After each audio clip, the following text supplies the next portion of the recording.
You see it right there. We got the 2022 NBA Fantasy Basketball Awards show. And with none else than Mr. Josh Lloyd down there. I got to do a few introductions, though. To my up and right, we have Coach James Lewis, a man who has been on a high recently, whether it's because he's going to be a dad, sister getting married, going to the Elite Game 8 in Philly. Got a lot to be grateful for. Coach, how's it going? Pleasure being here, especially with the legend Josh Lloyd. Feeling good in these moments. A little nervous about being a father, but at the same time, it's the most exciting time of my life. So here I am. Hey, this is the peak right here. It all goes downhill from here. The next person, ladies and gentlemen, we have a man who, on his Saturdays, gets estimates for his driveway, half of the Triple Play Fantasy Basketball Waiver Wire show, a proud dad of 2, and a guy that's going to give some hot picks today is Mr. Jacob Dunne. How's it going? It's going well, my man. Yes, we got a good deal on our back patio. So, adulting really hard right now, but really excited for the show. Excited to have Josh on. All right. Well, you guys got enough talking because we saved the best for last. And Josh, we got to intro you on the right way. So in today's show, as I say in my worst Australian accent, we welcome in a man who's a prescriber. Maybe it's because he has a bachelor's degree in pharmacy or because he's given you the remedy to win your league. A sneakerhead who breaks down shoes with his unboxings.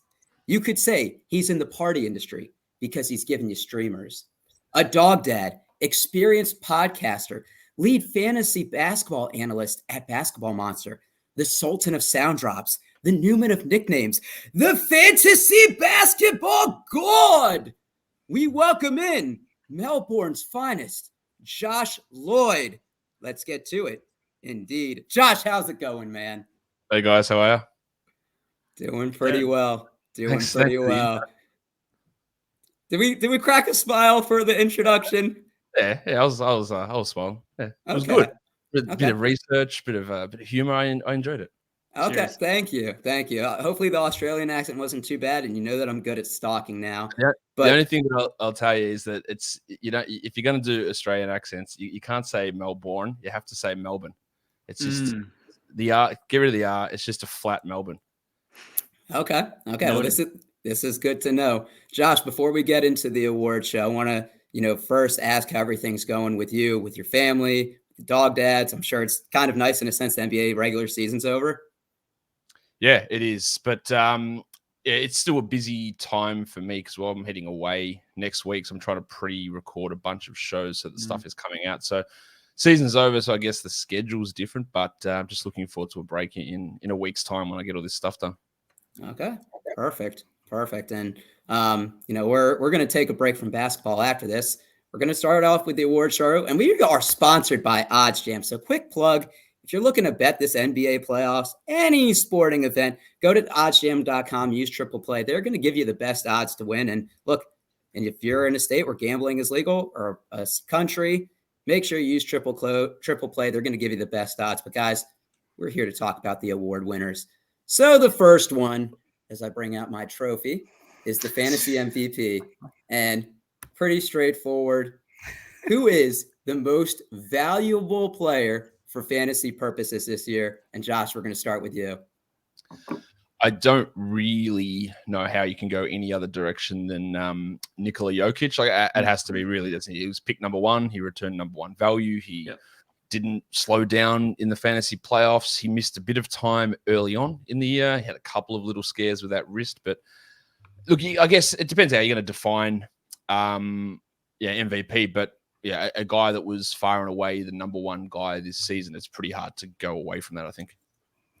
Yeah, and as you had mentioned, as you get into later weeks and people are sitting, and never trust a Thunder player, but he's playing in those games as Denver needs a playoff spot. So I think you really hit the nail on the head. I mean, Coach, that was your pick too, right? I mean, it's undoubtable. 27-14-8's never been done in NBA history, and 58% from the field, some steals, some blocks, the consistency in which he plays. He should be number 1 for years on out. I mean, Embiid, great year. Antetokounmpo, Of course, great year, but he missed some games, especially down the stretch. Luka came on strong late. You got to think about Karl Anthony Towns.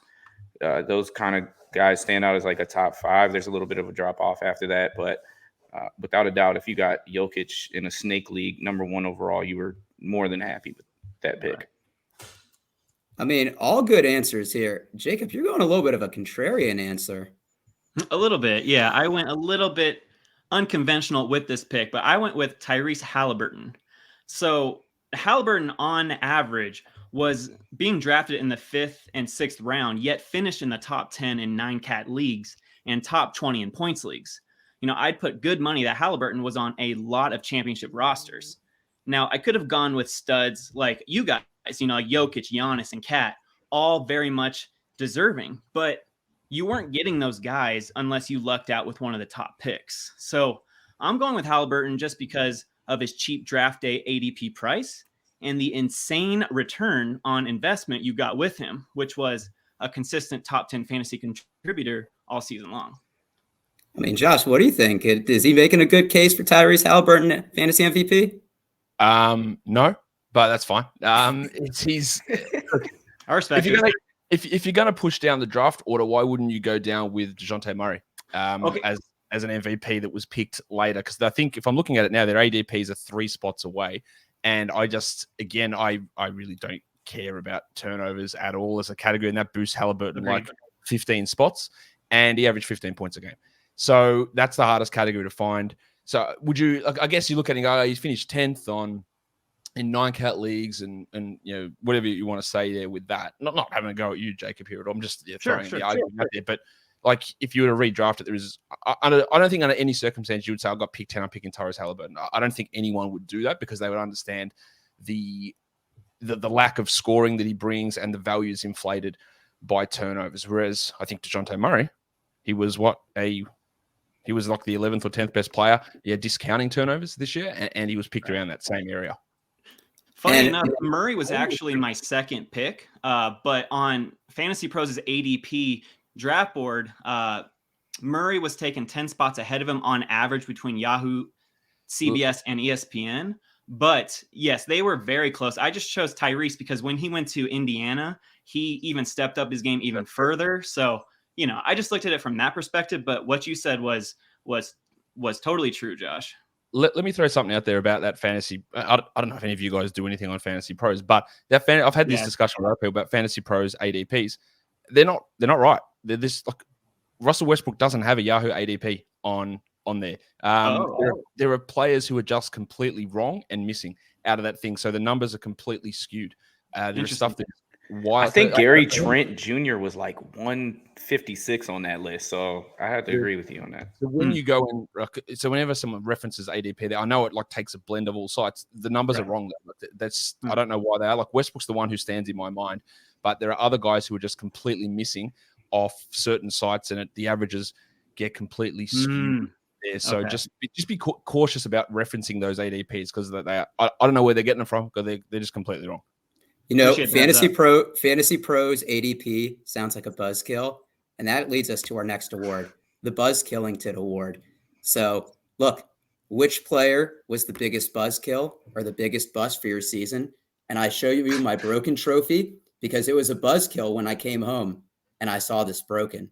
So, Josh, who is somebody that disappointed you, and is that buzzkill to your party? I think I'm going to go with Isaiah Stewart because I don't think he's good. And I didn't think he was good last year. And I didn't think he was good heading into this year. But I went, all right, the opportunity's there. He can put up rebounds. He finished last season with some good numbers. And I thought, all right, so, as center dries up, we'll get him around the 70s and the 60s maybe. And then for some unknown reason, Dwayne Casey refused to play him. The minutes were down. And he looked as terrible as I thought he was before the season. But I got bought into the fact that, the Pistons really love him. What am I missing here? The opportunity is going to be there. And in fact, the opportunity wasn't there. And he just let us down all year, basically. Did any part of you pick him, but because you know that he's physical and won't back down from a fight? No, because I picked him. I picked him because I thought, all right, the opportunity's there. And, punching on LeBron is fine. That's all well and good. But it just made me hate Dwayne Casey even more, really, because as much as I don't think he's good, the other options are obviously and significantly worse, and it didn't make a lot of sense to me as to what was happening with Isaiah Stewart this year. So he definitely, I rued having him as like a top 75 player basically since opening night, and tried to maybe it'll happen, and then it just never did. I know Sadiq Bey's nickname is the depressed penis, but that sounds like a depressed penis answer. But Jacob, I want to go. Who is your biggest buzzkill? All right, so it is a tie between Zion and Ben Simmons. Now, for me, I was feeling good on draft day, having locked up Giannis and LeBron James in the first and second round. So I took slight gambles drafting Ben Simmons in the 4th and Zion in the 6th. Needless to say, it did not pan out. I was still able to win my league, but I basically threw away those 2 high draft picks. So never again. I mean, that's good. You learn your lesson and you What a move forward buzzkill. from there. And that means they're going to do better next year just because you're not going to take them. James, what about you? Who's your guy? I also don't think that any of us thought that neither one of them were going to play a single game all season. You thought that maybe you could get a spark down the road. The Zion injury thing just kept getting pushed back, and then the Ben Simmons saga is something that, I don't know, unheralded, that we never heard of, and then the back injury that came after the trade. Who knows if those teams get either one of those players in the playoffs? But for me, it's a weird answer, but Sam Presti. I never know what I'm going to get from his players. Shai Gilgeous-Alexander is just an amazing fantasy player when he plays. Yes, he had injuries, but I just don't know how much of this is truth when he's 25, 5, and 6. And then down the stretch, when you get to the fantasy playoffs, if your commissioner makes your league to the end of the year, Poco gets CDNPs down the stretch. Jalen Hurd, the great team for streaming, but I'm going to stay away from drafting any Thunder players going forward in this new realm that we're sitting in as far as drafting and playing for the future. Now, Josh, I know you give nicknames to players, but if you did give one to Sam Presti or a superlative, could you think of one on the fly? I got no problem with Sam Presti. I think what he's doing is fine. Like, the anti-Thunder rhetoric, I think, is out of control, to be honest, because they don't have the worst record this year. They didn't have the worst record last year. It's been 2 years. They made the playoffs 2 years ago. The Kings haven't made the playoffs in 16 years. Like, the Pistons have been trashed for the last 4 or 5 years. They've had a worse. The Magic, the Rockets, and the Pistons have all had worse records. You know what? Sitting Pokusevski for the last 2 weeks, but no one can tell me, hey, man, you know what, guys? Pokusevski's this massive guy who's going to win and contribute all this stuff to teams. Like, he was in the G League for the whole season. I know that most of that crying's coming from fantasy people whose season went incorrectly in April. But I have no problem with what Sam Presti did. Like, they have got a ton of draft picks. They are going to be good in the future, whether that's next year or the year after. I don't know. I don't think he's got no problem with him at all. I think he wins majority of the trades that he goes through, especially recently, and we'll see how it pans out. But I'm excited to see where it goes with him. So who knows if that decision to sit Teo Maledon and Pokusevski after 3 like really good games performances in them maybe bode them for trades or who knows what the genius of Sam Presti is thinking. So from a basketball standpoint, I see exactly what you're saying. I think he's doing the right things. It's just a matter of hitting on a superstar going forward. That's fine. I won't start rumors that Sam Presti gives out raisins for Halloween because we got some supporters in here. But Sam Presti's not a rookie as a veteran or as a GM. But we're going to go to our next category, the Brandon Roy Award, because Roy, acronym for Rookie of the Year, and Brandon Roy also won Rookie of the Year. So we got a trophy. We got a little bit of a smaller one right here. So Josh, I feel like this is actually one of the best rookie classes we've seen in a while. And I feel like there's not a wrong answer, but who's the one that takes the hardware home for you? If I'm just going to go based on who was the highest ranked player on a per game basis, it was Cade Cunningham. Like, he almost cracked the top 50. In terms of where he got value, it's Scotty Barnes, because he was drafted generally outside the top 100. Right. And he probably did it for a little bit longer, but he played 10 extra games versus Cade. So it's not a gigantic difference. Cade still got 64 games and started slow, but over the last 2 months of the season, I don't think there's any debate that Cade was the number one rookie for that, that February, March, April period of the year. And again, he did finish the year as the number one fantasy rookie. I'll just if you end the season as the best ranked rookie, then you can be the rookie of the year, I think. Gotcha. I'm going to go to Jacob and James for their answers. And if nobody mentions this guy, this is the only time I'm going to chime in with my opinion. So, James, let's go to yours. I think fantasy-wise, just because of the games played, you got to go Scotty Barnes. I am actually curious to hear Josh's opinion on who he thinks should win the actual award, because it seemed like Evan Mobley was the front runner at the beginning of the year. He missed some time down the stretch, but he was a solid contributor overall and definitely gets you stocks, not turning over, and shoots high percentages. I think those are the three names in the basket as far as rookie of the year, fantasy rookie of the year. But who would you have winning the actual trophy, Josh? I'm just about to record that show straight after we do this. All right. But that's fine. Everyone knows that I'm picking Evan Mobley. I haven't made a secret of that. I think he's been awesome all year. He's legitimately a defensive player of the year candidate. He's an all-defensive team candidate. Those other guys have been good, but Mobley's been better, I think. I mean, and this rookie class is so deep. Jacob, I'm giving you a chance to say my guy, and if not, then I'm going to just chime in. So I'm about to let you down because I'm going to say a name that's already been mentioned by both Josh and James. I'm going with Scotty Barnes. He was just Mr. Consistency. Talk about, just 30 plus fantasy points a game. I snagged him with my very last pick in the draft just as a flyer pick because Toronto was starting him. And, he became an integral part in helping my team to the fantasy title.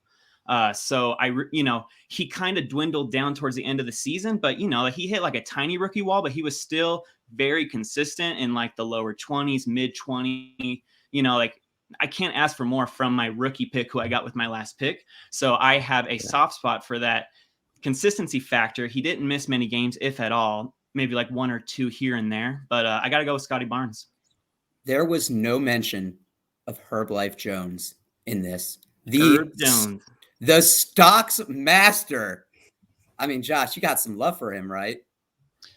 I believe I was going to mention him in one of the other categories on this show, so I wasn't holding back on his name. But interesting, I'll talk about Herb more later, so you can hold off for that. We'll talk about that one. But you talk about consistency. We have a consistency metric on Basketball Monster value consistency. Out of the top, let's say 6 rookies, the most consistent of those was Josh Giddey. Then it was Herb Jones. Then it was Mobley. Then it was Wagner. And then the last two were Barnes and Cunningham. So if you mean consistency in the fact that he played a lot of games, but his performances game to game and week to week for Barnes were pretty wildly inconsistent. He had top 30 runs, top 50 runs, top 200 runs, top 150 runs. And it always seemed to me, coincide with, hey, is OG Anunoby out or is Siakam out? And then when everyone played, he did nothing. That's fair. Those guys that went out, and then he would step his game up, and then those guys come back, and then he would do nothing. To me, he was like, yes, he was there every night, so you get that every night. But in terms of game to game, week to week production, the amount of times he featured on my, hey, you sell this guy high or buy this guy low, was probably second only to maybe like a DeMar DeRozan in terms of ups and downs, I thought, for the season.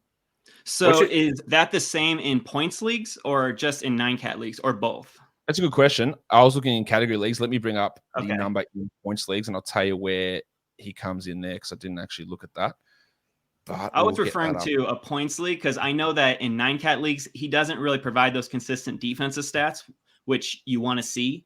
But in my points league, it's like, well, I don't, it's not a huge factor because he's still getting all those minutes and he's getting me some consistent fantasy points. But I can see that in 9-cat, he wasn't very consistent. All right. So if I look at the top 6 again, in terms of the consistency rating, Cade Cunningham is by far the most inconsistent, like miles away from everybody else. The most consistent out of that top 6 was Giddey, followed by Wagner, Mobley, Jalen Green, and Scotty Barnes. So again, still second worst consistency out of that top 4 group. So look, again, I just, from looking at it every single day and talking about this stuff every day, he just went up and down so much to me, depending on who else was in the team, that's why I just... Again, he was there, and that counts for something, but the production was hard to rely upon, I think. I'm sure that's by a per game basis. Where do you look at rookies as far as drafting? Do you look at the end of the draft? I see Jacob mentioned that he draft a rookie late. I tend to do that too. I got Evan Mobley late, but it seems like people sleep on rookies because they don't know what they're going to get. Right. I don't know if they sleep on it. I feel like people go too hard the other direction at times, but it does. It swings. I feel like, yeah, of course, I'm going to feel like I do in the middle, right? Because that's, people go too hard or people go too soft. I'm never drafting rookie in the top 100, some will say. And others will go, I'm going to take this guy top 40. Whereas, for me, I was no problem taking Cade Cunningham in the 70s. No problem taking him there. No problem taking Mobley or Suggs at around, Suggs didn't work out, obviously, but around 100. Like, no problem with that. Barnes at 120, like, take that flyer there. So I'm not like, I don't have a hard and fast rule of like, I'm never drafting a rookie here, or I'm going to load up on rookies because look how good all these rookies were, because you're going to come unstuck if you do that. But if the last couple of years, like taking a rookie in the 60s or 70s range, it's worked out generally pretty well if you hit the right guy. And Cade was the guy I would have picked there this year. LaMelo was the guy I would have picked in that zone last year, and that worked out pretty well in those areas. So I don't think it goes. It depends who you talk to. Sometimes it'll go too far one way, too far the other way.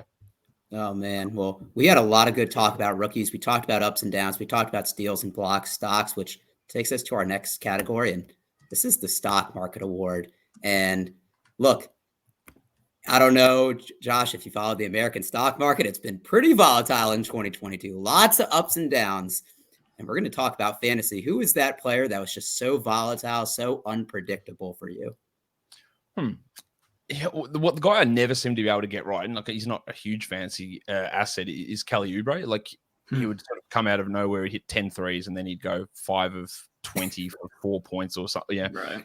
Crazy numbers. And then he played 30 minutes, and then he played 12 minutes, and I could never really gauge how Borrego was going to use him or what he was going to do. In the end, like he was pretty fantasy relevant, but there were plenty of games where, oh my God, I could use this 25 points and 6 threes that Oubre has provided, and then the next game he's going to be like at 16, 17 minutes. So to me, he was the guy that I just couldn't work out how they were going to use him game to game and what his production was going to be game to game. It was just all over the place, and I could never sort of work out where he was going to be. You can't predict Kelly Oubre's production, and you can't predict what he's going to do next with his hair. That's what Wave Poppy does. Jacob, who's your Mr. Buy or sell, Mr. Stock Market guy? Yeah, so I'm going to go with Malcolm Brogdon. Now, when he's on, he's on. It's just the problem is he can't stay healthy, okay? He gets banged up very easily. There was a nice stretch in the season where he played 19 games in a row back in November, December. But after that, Brogdon had a season full of DNPs, rest, and long absences due to a nagging Achilles injury. But he was never ruled out for the season. So it was very tough to manage him, like the season, like this season is just a cautionary tale for me on Malcolm Brogdon. I'll let someone else draft him next season. Josh, do you have a nickname for Malcolm Brogdon? I don't actually, no. All right, I'm going to give you one. Malcolm in the Middle. So obviously the show with Frankie Muniz, but his status is always in the middle. You never know if he's going to play or if he isn't. Yeah, we knew he wasn't going to play. Let's be honest. Down the end, we knew he was done. Once they started saying rest, he wasn't coming back towards the end of the year. That was obvious. But the Achilles thing was pretty weird. I don't understand why they brought him back for that little run of games and then played him 37 minutes a night and 40 minutes. That made no sense to me at all. That's what I'm saying. In the middle, I'll allow you to use it. It won't make it to basketball reference, but we can see if it will float around. Maybe we can get a little action on Twitter. Coach, what about you? Who's your guy? Yeah, I had Brogdon in 2 leagues as well, and after Christmas he only played 10 games, but it was so weird. They just put him on a shelf. You're tanking anyways. It seems that way. You're not trying to win too many games. But they would bring him back, and he'd be on the shelf for 2 weeks and play one game. Get to your guy. Can't wait. Okay, all right. It's LeBron James, and I'm a big LeBron James fan, and statistically, it was amazing when he played. This was his second highest points per game. He finished second in the league. He shot free throw percentage best since 2013, and stocks were there, blocking 1.1. But after playing a game, he missed 9 games out. So throughout a week, you wouldn't get the full sample size of LeBron. And from a game perspective, he's a top 3 to 5 fantasy player, but throughout the season, only playing 56 games. I finally chose him this year, and it kind of bit me in the foot. So LeBron James was a little frustrating this season, although his numbers on paper are striking. Don't try to combat that, James. This is a stressful award. You're trying to have it both ways. It's not. And he didn't play in the playoffs. I mean, he got the ankle rolled in your fantasy playoffs when it matters the most. He was not there. And it was a disappointing season for the Lakers. So LeBron James was frustrated to own this year. Music to my ears. They wouldn't have wanted to see that man Devin Booker in the background. We got a couple categories left, and the next one is the Scoops Award. And I'll be honest, I would have loved to bring out some chips, but damn it, I live in a healthy household where they don't carry them. So for this, who is the best free agent waiver wire that you scooped with my metaphor or my imaginary chips, Josh? I don't even know if I actually added this guy, so I'm going to cheat a little bit. But I think probably the best guy who was universally available was your man, Herb Jones. Because obviously no one drafted him. I was pretty skeptical early on because he was shooting 25 percentage points better from the line and 15 percentage points better from three compared to college. And that sort of improvement, if you bet against it continuing, you're going to be right 80, 90% of the time, which is, of course, a made-up number. But in general, you're going to be right if you bet against that level of improvement after 10, 15 games. But he kept it up. And he was able to keep, Zion will come back and then his minutes will drop, which would have happened. But, of course, Zion never came back. So, to me, he was a guy that you could just grab everywhere. He provided consistent value all through the season. Didn't hurt your percentages, provided good defensive numbers. And again, he was just available in every league. Some people will say that Desmond Bane will be one of those guys. Maybe you guys have that option. To me, he was a guy that I was targeting in the last round of every draft anyway. So he's not someone that, and his ADP was, I think, 140. So I think he was drafted in a lot of spots. But Jones wasn't. So he's the guy I'm going with. I mean, that's a great pick, and it makes me happy. And it's like you read our notes because I'm pretty sure both of them, James and Jacob, picked Desmond Bane, right? He was my pick, but I thought that it would get taken. So I pivoted to a late season fantasy hero, Drew Eubanks. All right. My dynasty team was decimated by injuries late, but I managed to scoop him up for $1 after his first start in Portland. And he did not disappoint, contributing elite field goal percentage, points, rebounds. Now, he did chip in with some steals and blocks, which was nice, but the field goal percentage was nice. So he was a huge reason why I won my dynasty league. And I know for a fact he helped a lot of our listeners win their dynasty leagues as well, and fantasy leagues. Yeah, too many people listen to that. Drew Eubanks went for 27 and 14 against that. Maybe we can try to tail our audience down.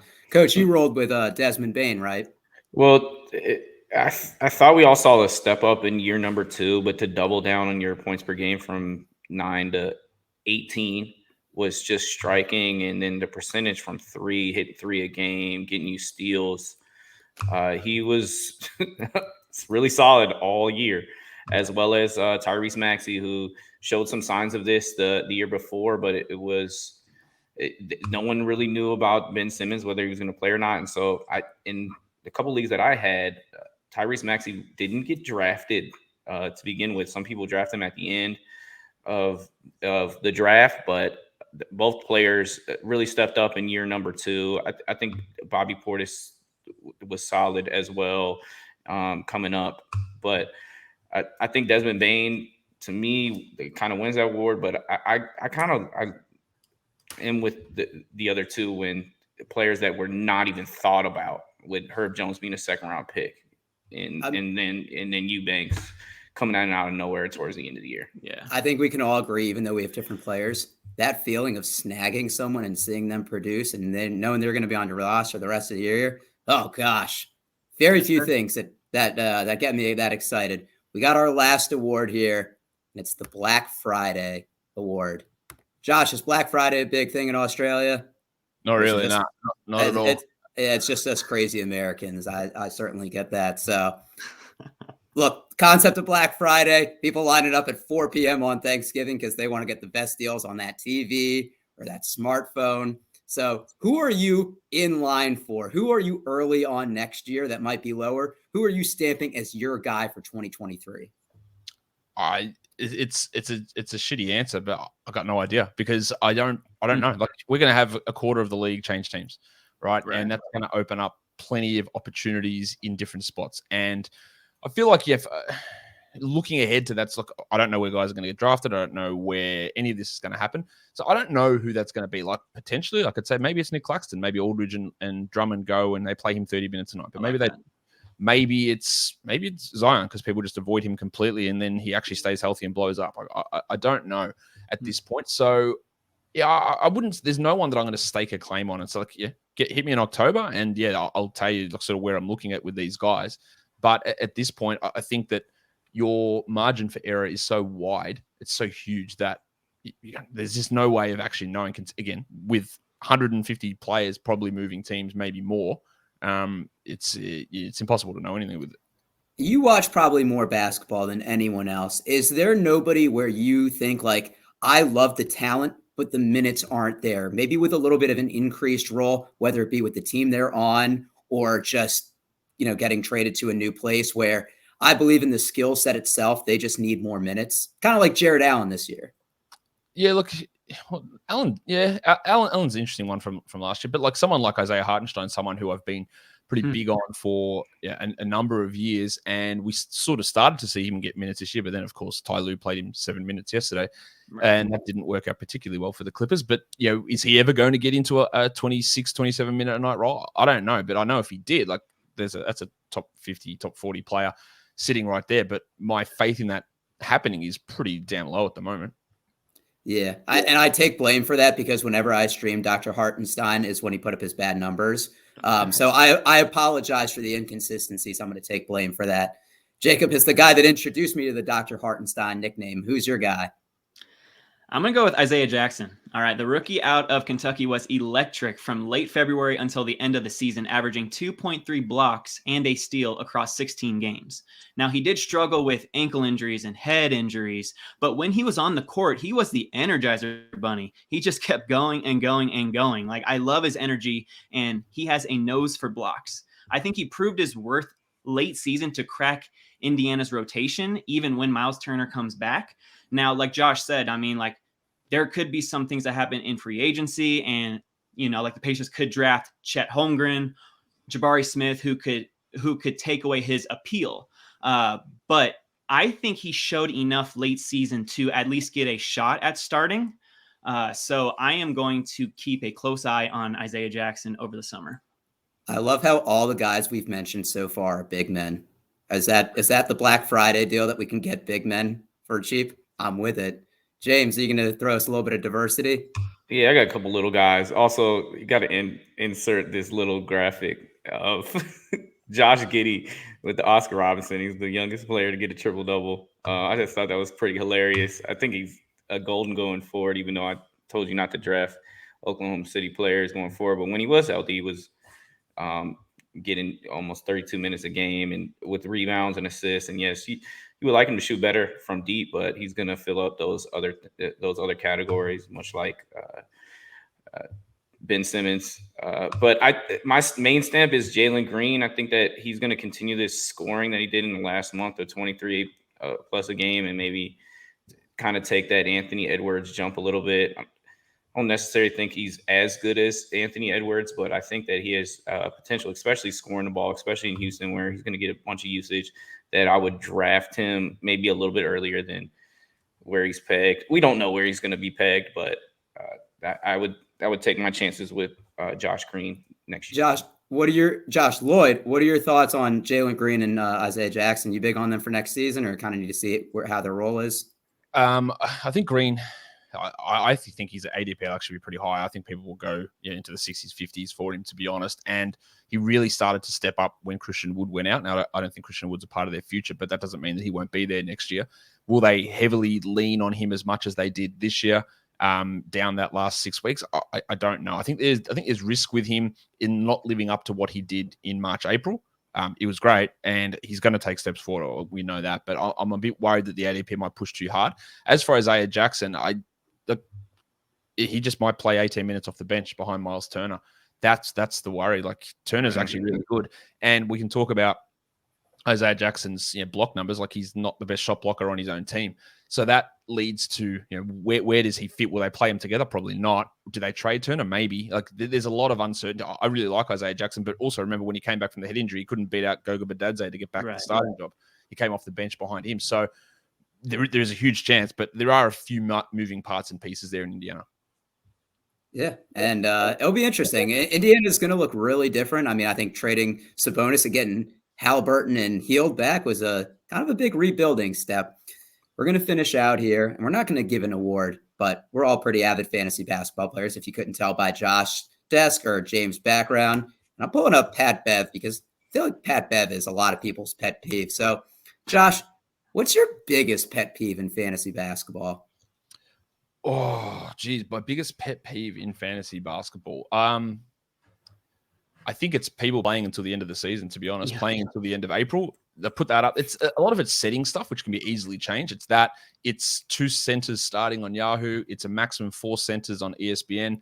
Those things are just the easiest change to make leagues better and things run smoother. But people don't, and they argue against it, and it always fires me up when people argue. Any of you guys want to argue against me any of those things? Because I think they're shocking. I think there's no way they should happen in any real league. So you're saying no? You're saying no limit for positions. Like you can draft 7 centers if you want. Yeah, why not? Absolutely. I mean, I guess it's somebody that would really be on that Black Friday section that wants to take Nick Claxton, Hartenstein, Isaiah Jackson. I can't play them all, like because you got your positions in there. But like, why does ESPN have a limit if you can only have 4 centers? But they don't limit any other position. So why have it? It's ridiculous. You know, they have a bias against centers, and you know what? I felt that when you said people playing till the end of the season because we did it, and I learned that mistake. So thank you for subtweeting me or calling me out without knowing it because I deserve it. So, Jacob, what about you? What's your pet peeve? When fantasy managers hold on to injured players when they're fighting for a playoff spot. Now, I understand not wanting to drop a valuable asset who could help you in the playoffs, but you have to make the playoffs first. All right. If you don't have any more IL spots and you need to win to stay alive, make the drop and give yourself a fighting chance. That's all I'm saying. I've never seen you that animated. Josh, is that something that bothers you at all? That bothers me, but tangentially, it bothers me when you have that situation, and then people come back to you and abuse you. You told me to drop Anthony Davis. Thanks a lot. Like he's back. Yeah, I know. He missed 2 months. Like, what were you doing holding on to zeros for that time that he was out, where he played 1 game in the last 2 months of the season? Like, is that worthwhile? Once you have these guys that are done, and again, unless injured reserve slot, you slot him in there, no worries. But holding on to those blokes, like what's the point? Oh, he'll come back and he'll produce for me in the playoffs. Like he came back and played 3 games, Anthony Davis. So what was the point in that? And you wouldn't have even made it there anyway. So I'm with Jacob on that. 100%. And you know what? When people do that, they're playing to avoid losing rather than playing to win. That's a plug for our guy that we know. James, there you go. Give us your thing, your pet peeve. Let's hear it. First of all, I wanted to comment on Josh's first point, which was like basically a kind of a positionless roster, which I think that's where all NBA should head to now. We have Embiid and Jokic probably 1 and 2 on a list, and people are going back and forth, even though they're power forward eligible, who to play on it. Just the best players, take them, and then I feel like the best managers will rise to the cream of the crop.